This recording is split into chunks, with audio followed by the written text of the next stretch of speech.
instead of go to school, get a job, and get out of debt and save money. Are you nuts? It's crazy.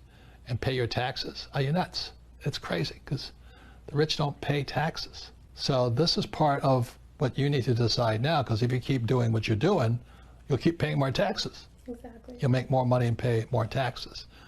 Not smart. So anyway, so this is a continuation of why the rich don't work for money, but what do they work for? And this is not according to me. This is according to the government and the tax department.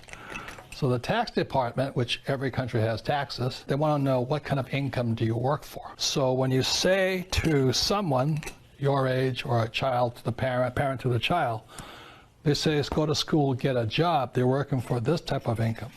Earned income, as you can see from this diagram here, this is earned income here. And the first thing you pay is the highest taxes, because you worked for money. Yes. The government doesn't want you working for money. They want you to hire employees or invest. The second is portfolio income. It's also called capital gains. So if I buy a house for, let's say, $100,000, I sell it for $200,000, the $100,000 is capital gains. If I buy a stock for $10 and sell it for $20, the $10 is the capital gains. This is the second highest taxed. So the tax breaks that President Trump is working on today is primarily for these guys here.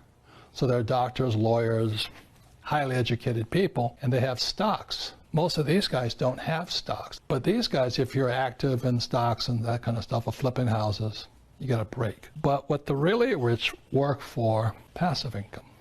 And passive income, I have a business, whether I work or not, money comes in. This is another type of income. This here is called phantom income. It's taxes I don't pay, so this is a little bit beyond most people's minds. But let's say my tax bill is $100,000. By doing what the government wants here, the government may give me a $50,000 tax break.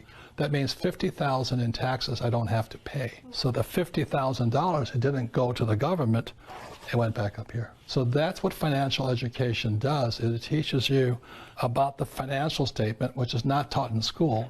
And then for you at your age now, you want to know this. This is what they're teaching you to work for now.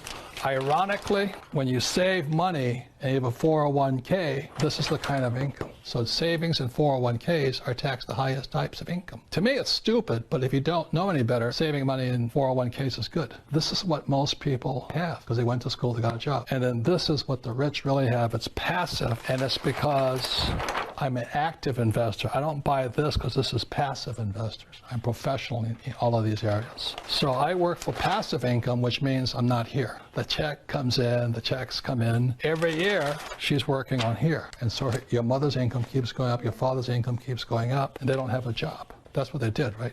Yes. Yeah. So any comments on this? So like you said, our entire life we're taught to work for earned income as opposed to passive income and portfolio income. And we're never offered those classes in the university. But thanks to the financial education that I received with you and going to seminars and working at this company, I was able to learn about those types of income and what I want to do with my career and my life. Correct. You know, investing in real estate, things like that. You have to take outside of school classes Yes. for that. And so I think it's incredible because that is where you make majority of your money.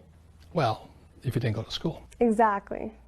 I do recommend taking these classes Yes. first because you can get hammered really easy. Oh, no, of course. Yeah. It's incredible that we have to go to outside sources instead of inside sources in the university to learn about these things, to learn about portfolio income, passive income. And be a non-professional investor. Exactly.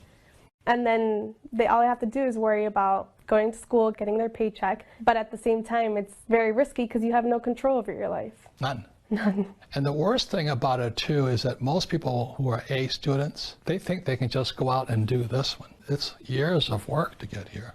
And financial education is practice, study, lessons, being a student. So I spent a lot of time here. And our academic types who are running our government are just talk. They have no real-world experience. And that is what's costing us the most money. We have A students running our government and our Federal Reserve Bank. That's the problem.